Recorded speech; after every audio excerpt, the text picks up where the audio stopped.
Bonjour les amis, bienvenue à tous dans la première vidéo de la chaîne Loge10. Alors aujourd'hui on se retrouve pour parler d'un phénomène un petit peu particulier, le football parisien. Actuellement on connaît tous le Paris Saint-Germain, bon c'est sans doute un des clubs qui rayonne le plus à l'échelle européenne. Bien entendu grâce à ses stars, Messi, Neymar, Mbappé, aussi grâce à ses scandales et un petit peu grâce à son parcours européen. Bref, avant tout ça, il y a eu un autre club de grandes stars à Paris, un autre club avec un grand mécène, le Matra Racing Club. Et pourtant, la plupart des gens semblent l'avoir oublié ou n'ont même jamais entendu parler de cette histoire. On va revivre ensemble un petit peu l'épopée du Matra Racing Club, de la gloire jusqu'à l'anonymat complet, et essayer de comprendre qu'est-ce qui s'est passé.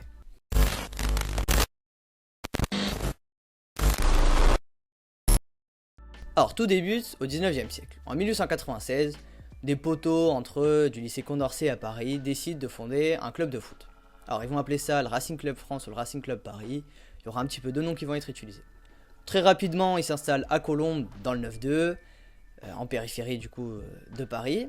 Entre les années 1930 et 1960, le club va quand même devenir un grand club du championnat de France, notamment en remportant un championnat de D1 et 4 Coupes de France. Donc c'est plutôt un très beau palmarès, plus beau que certains clubs de Ligue 1 actuellement, on va citer personne.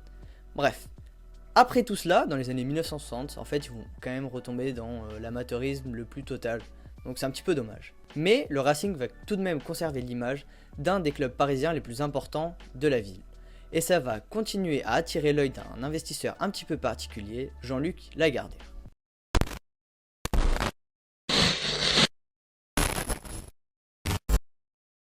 Alors Jean-Luc Lagardère, pour les plus jeunes comme moi qui l'ont pas forcément connu, ça dit rien, on sait pas trop qui c'est. Jean-Luc Lagardère, il arrive dans l'entreprise Matra en tant que second. Donc l'entreprise Matra, quand il arrive, c'est une modeste entreprise d'électronique. Et notre ami, il va véritablement transformer l'entreprise en un grand groupe diversifié. Il va même en devenir un PDG. Donc c'est pour dire à quel point il pèse. Et comment il va s'y prendre? Eh bien il va avoir plutôt des idées bien senties. Et notamment le sponsoring dans le sport automobile. Alors, je vais vous expliquer pourquoi on en parle. Ça a très bien marché parce que les écuries que le Matra a sponsorisé ont plutôt eu de bons résultats. Et aussi parce qu'ils ont utilisé le bleu, donc là, un bleu un petit peu électrique, qui était vraiment caractéristique sur le circuit. Donc ça a marqué des générations entières de fans de sport automobile. Et le succès que va rencontrer la marque dans le sport automobile, en fait, va encourager Jean-Luc Lagardère à s'intéresser à son sport préféré, le football. Il tente une première approche dans la capitale parisienne avec un club et la mairie de Paris. Bon, c'est pas Anne Hidalgo à l'époque, mais c'est déjà pas facile de faire des trucs avec la mairie de Paris, donc ça tombe à l'eau. Voilà, Jean-Luc Lagardère un petit peu dégoûté, mais c'est comme ça. Et là, survient le premier obstacle. Alors, on est en 1981 et il faut essayer de se replonger un petit peu dans le contexte de l'époque. On est après une période faste, on va dire en France. Tout le monde se met bien, tout le monde se régale, il y a de l'argent. C'est les 30 glorieuses. Voilà, c'est vraiment en France, c'est la fiesta bamboula, tout le monde est content. Et survient en 1973 le premier crash pétrolier. Alors le premier crash pétrolier, qu'est-ce que c'est? Très rapidement, c'est les pays du Golfe qui se réunissent pour définir eux-mêmes le prix du baril, ça fait exploser le prix du pétrole, c'est la première crise mondialisée. Bah en France, c'est la merde, voilà. Il y a une crise économique, mondialisée, en France aussi. Et les Français, ils sont pas contents, tu leur touches au portefeuille, c'est normal. Et à l'époque, François Mitterrand propose un plan pour augmenter le pouvoir d'achat des Français. Et les Français vont voter pour eux. C'est la première fois qu'on élit un président de gauche dans la 5ème République, avec une élection un peu historique. C'est la première fois qu'on annonce à la télé le résultat de l'élection présidentielle avec le bandeau qui défile. Si on vous trouve les images, on vous les met. C'est pour moi, c'est cadeau. 5, 4, 3, 2, 1. François Mitterrand est élu président de la République. Et François Mitterrand, dans son programme, il y a un truc qui va un petit peu faire chier Lagardère. Qu'est-ce que c'est? C'est la nationalisation des entreprises. Et dans la nationalisation des entreprises citées, il y a le Matra. Et là, notre poteau Jean-Luc Lagardère, ça va pas du lui plaire. Voilà du coup, dans Matra nationalisé, on se dit, ok, Jean-Luc Lagardère, il va pas avoir la main libre sur toutes les décisions. C'était peut-être le cas, j'en sais rien. Mais notre ami Jean-Luc Lagardère, il se laisse pas abattre. Il continue dans son idée de sponsoriser le football. Et il va réussir en 1982 à obtenir la présidence du Paris FC. Alors, le Paris FC c'est cool, mais pour Jean-Luc Lagardère et pour beaucoup de Parisiens à l'époque, le grand club de la capitale, c'est le Racing. Et du coup, Jean-Luc Lagardère, il veut le Racing. Alors qu'est-ce qu'il va réussir à faire? Il va obtenir l'autorisation de changer le nom du club et de s'appeler Racing Club Paris 1, donc comme le Racing. Il va obtenir l'autorisation d'utiliser le bleu et blanc, donc les couleurs du vrai Racing, au Paris FC. Et enfin, il va réussir à obtenir l'autorisation d'utiliser le vrai stade, le stade Yves du Manoir. Ces mesures, en fait, elles amorcent juste la fusion que va avoir lieu entre les deux clubs à l'intersaison qui suit.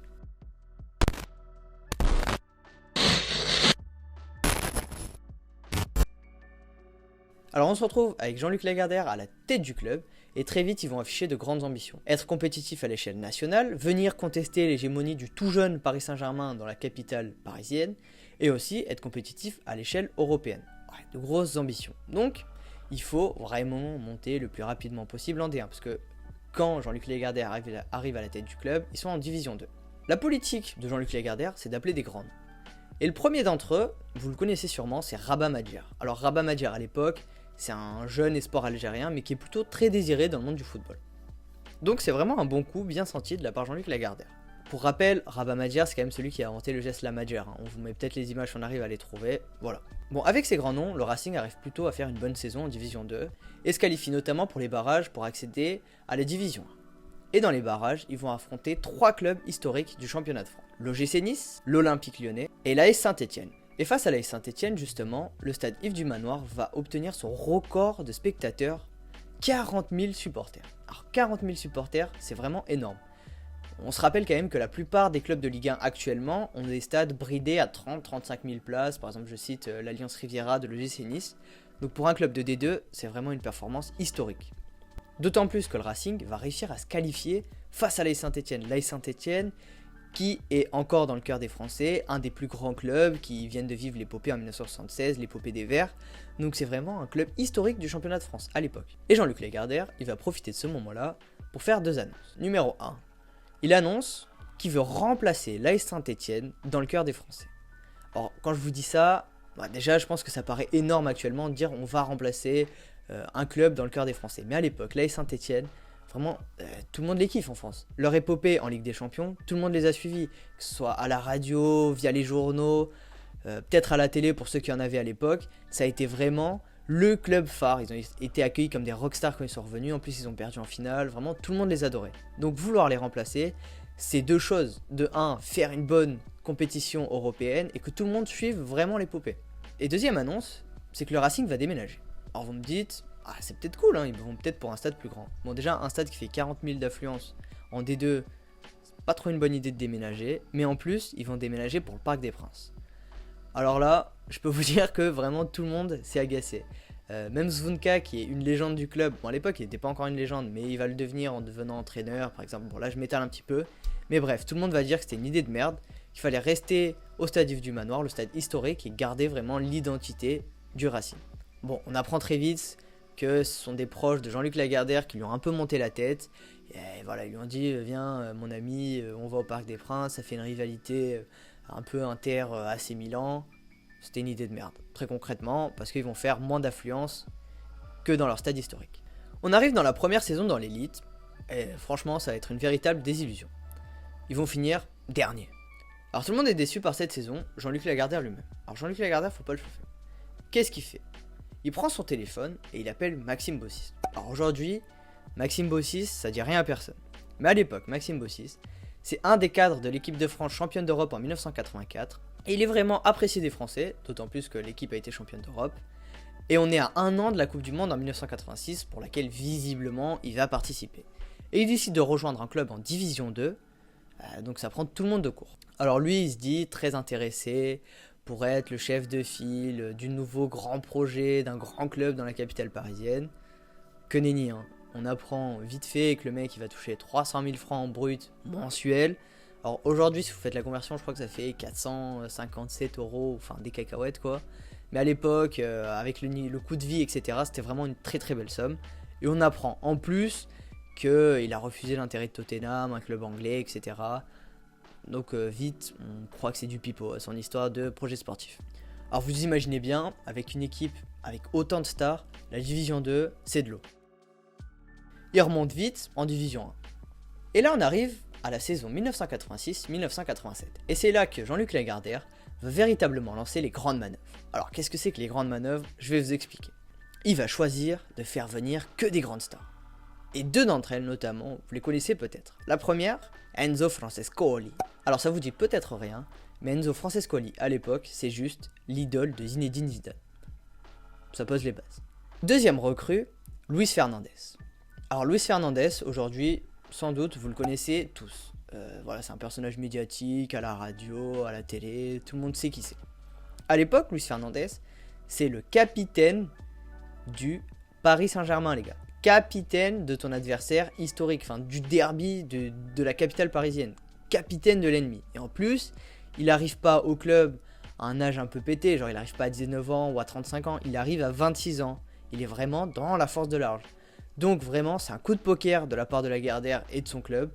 Ils viennent de faire venir le joueur phare de l'équipe adverse. Avec cette équipe de malades mentaux, on s'attend à une saison de malades mentaux.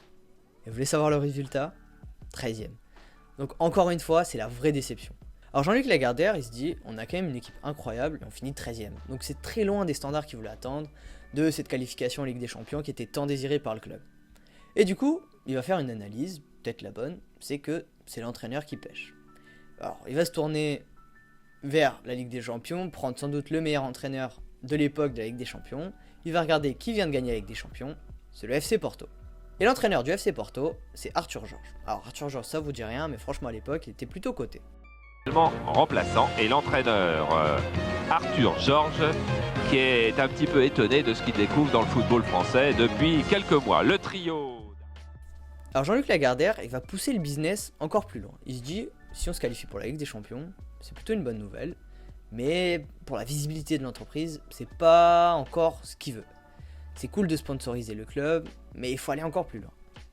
Et une idée va germer dans sa tête, mais elle va être difficile à réaliser. Alors il va jouer de ses contacts, il va faire du lobbying, il va prendre son téléphone, voilà, il va appeler les collègues, et il va obtenir l'autorisation pour la première fois du championnat de France de football, et même, si je m'abuse, c'est peut-être la seule fois, l'autorisation de renommer le Racing Club Paris 1 en Matra Racing.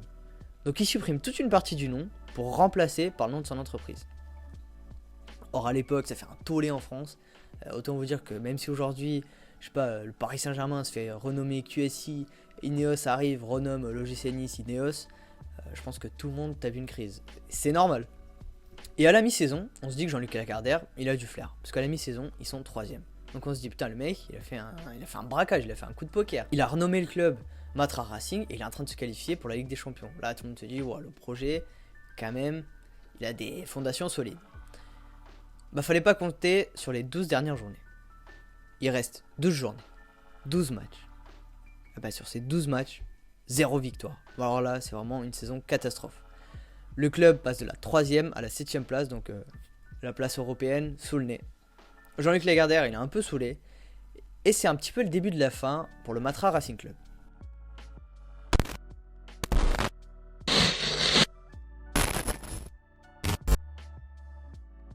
Alors Jean-Luc Lagardère, il va essayer de sauver le club. Il va faire venir Pascal Olmeta, David Ginola, peut-être que ça plus de gens connaissent David Ginola actuellement. Mais les saisons décevantes s'enchaînent et vraiment, on va dire que ça sent un petit peu le moisi pour le projet de Jean-Luc Lagardère. Alors la saison 88-89, ça marque vraiment un petit peu la fin de l'ère Lagardère. Toute la saison, avec leur effectif de grandes stars, Pascal Olmeta, David Ginola, Luis Fernandez, Enzo Francescoli, toute la saison, ils sont dans la zone de relégation. Alors là, c'est un petit peu la goutte qui fait un petit peu déborder le vase pour Jean-Luc Lagardère. Tout le monde le critique, tout le monde se fout de sa gueule, tout le monde dit que son projet c'est nul, il aligne des millions mais il n'y a pas de projet de jeu, bon, enfin il y a plein de critiques qui émanent de toutes parts.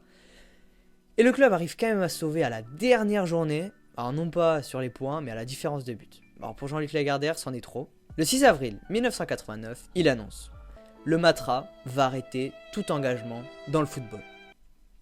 Alors là, c'est une claque pour le football français. Tout l'effectif du Matra est à vendre, tous les joueurs là, ils sont placés sur la liste des transferts, plus personne en veut. L'effectif, on s'en débarrasse. Pour la saison qui arrive, on met les jeunes.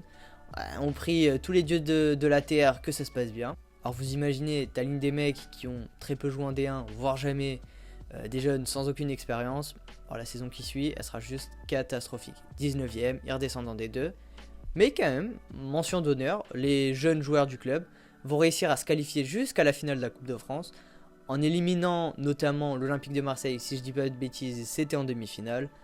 Ils vont tout de même perdre en finale contre le Montpellier, que tout le monde connaît, le Montpellier de Louis Nicolas. Et c'est véritablement la descente aux enfers par contre.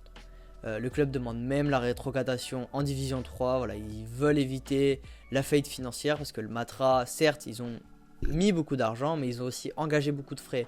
Donc à partir du moment où le Matra sort, il faut compenser un petit peu le gouffre financier. Donc ils veulent éviter à tout prix la faillite financière.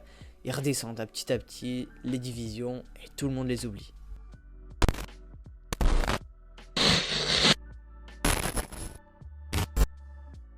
Alors comment on peut expliquer un tel échec? Il y a quand même eu 300 millions de francs investis. 300 millions de francs, c'est vraiment une somme énorme pour l'époque. Donc on se demande vraiment comment le projet a pu ne pas aboutir à ce point. La première réponse, c'est sans doute qu'il n'y avait pas de passion. Il y a vraiment peu de supporters dans les stades. Il y avait des affluences inférieures parfois à 7000 spectateurs. La moyenne, elle était de moins de 10 000. C'était dans la moyenne de l'époque, mais c'était quand même décevant pour un club de la capitale qui jouait en Parc des Princes. Donc ça donnait une sensation de vide au stade. Et même la rivalité avec le Paris Saint-Germain, ça attirait personne. Les venus de Saint-Etienne ou Bordeaux contre le Paris Saint-Germain faisaient plus de place que quand c'était le Paris Saint-Germain contre le Racing par exemple. Donc vraiment c'était très décevant. Et les Racingmen diront même que voilà, c'est parce que le Paris Saint-Germain faisait aussi des mauvaises saisons que personne ne s'intéressait au football dans la capitale. Ouais, que nenni, les gars, vous avez même pas réussi à mettre en place une rivalité. Les mecs, ils proposaient des doubles abonnements. En gros, tu t'abonnais au Paris Saint-Germain ou tu t'abonnais au Racing. Bah, soit l'un soit l'autre, t'avais accès à l'autre match. Enfin, en gros, t'étais abonné au Paris Saint-Germain, t'allais aussi voir les matchs du Racing. C'était n'importe quoi. Si t'es abonné à l'OM, t'as pas envie d'aller au Paris Saint-Germain. Bref, c'est vraiment la perte d'identité du club qui va les pousser un petit peu à leur perte. Si on se plonge un petit peu sur le modèle utilisé dans le football, on pense par exemple à Fiat à la Juventus de Turin ou Sochaux avec Peugeot. C'est des entreprises certes emblématiques autour des clubs, mais c'est des entreprises qui juste viennent sponsoriser, viennent donner de l'argent, viennent s'afficher à côté du club, mais ils viennent pas véritablement poser leurs pattes sur le club. Fiat n'a pas mis son nom sur la Juventus, et fort heureusement. Là, la vision de Jean-Luc Lagardère et du Matra, c'était que l'équipe était une vitrine marketing à part entière de l'entreprise. L'équipe n'était pas simplement un club, l'équipe, c'était la branche marketing du Matra. Quand tu es supporter, mais c'est impossible de t'identifier à une entreprise. Bien que tu aimes Coca-Cola, bien que tu aimes Apple, bien que tu aimes, je sais pas, toutes les marques de la Terre, tu vas pas aller dans un stade chanter pour Apple. Enfin, tu vas pas aller dans un stade chanter pour Uber Eats, tu vas pas aller dans un stade chanter pour Ineos. Là, vraiment, de mettre le nom de Matra, de supprimer ce qui a été fait avant, mais que des stars et tout, c'est sûr que ça prend pas. Et même un petit peu un adage, une formule qui était utilisée par les supporters en disant il n'y a plus de Racingmen dans les stades, il n'y a que des Matraciens. En gros, il n'y a que des footix dans le stade. Et c'est normal, et tu mets que des mecs ok, ils sont bons et tout, football spectacle, mais il n'y a aucune identité, les vrais passionnés du club, tout le monde déserte. Et en plus, Jean-Luc Lagardère, il n'a pas réussi à fédérer autour de lui un véritable engouement. Quand tu voyais à l'époque, dans le football des années 1980, il y a quand même des mecs comme Bernard Tapie. Bernard Tapie, c'est des scandales, c'est des histoires, c'est un fort caractère. Le mec, plus il fait des conneries, plus tout le monde le défend. Mais du coup, il crée un véritable lien avec ses supporters. Jean-Luc Lagardère, c'était le businessman, le mec qui montre pas une émotion. Ok, c'est cool dans le monde des affaires, tu fais du pognon et tout, t'es calme, t'es serein. Mais dans le football, on te demande quand même, montre un peu de passion, voilà, du mordant et tout. Et là, t'arrives à fédérer personne, t'es un mec calme, tout le monde s'en fiche de ce que tu vas faire toute ta vie. Hein. Alors, depuis 2018, le club a été repris par Patrick Norbert. Alors Patrick Norbert, pour les Angevins notamment, ça vous dit peut-être quelque chose, il a été à la tête du Rangesco, c'est un ancien producteur de cinéma, et il a véritablement mis une nouvelle direction en place en gardant toujours l'identité, et des fortes têtes comme Bob Della ou encore Stéphane Nzonzi qui représentent véritablement l'image du club. Steven Nzonzi par exemple, il est venu célébrer, fêter le trophée des Bleus à la Coupe du Monde 2018 avec son club formateur, donc qui est le Racing, à Colombes, dans les installations historiques, avec son entraîneur historique. Donc vraiment, on remet l'identité au cœur du projet. Le renouveau du club, il passe aussi par un effort de la commune. Voilà, la commune a effacé la dette qu'avait laissé le Matra. Ça passe aussi par la rénovation du stade Yves du Manoir. Il y a 70 millions d'euros qui ont été affectés à la rénovation du centre d'entraînement et du stade en vue des Jeux Olympiques 2024. Donc ce ne sera pas que du football, Mais vraisemblablement, la partie football, il y aura plein de centres de terrain, de centres d'entraînement, etc. Toute cette partie-là, elle va être déléguée au Racing pour les années à venir. Mais en contrepartie, il y a quand même des attentes de la part de la commune. Et l'objectif fixé, c'est d'être en national d'ici 5 saisons. Donc sans doute qu'on reverra petit à petit le club dans les plus hautes sphères du football français, en national ou en Ligue 2, peut-être, on l'espère. Alors c'est tout pour le premier épisode. J'espère vraiment que le format vous a plu. Voilà, n'hésitez pas à me dire ce que vous en avez pensé en commentaire. On se retrouve le plus vite possible pour un nouvel épisode, soit sur le championnat de France, soit sur l'arbitrage français. Voilà, on va pas faire que de l'historique. Voilà, n'hésitez pas à me dire ce que vous en pensez et on se retrouve très vite.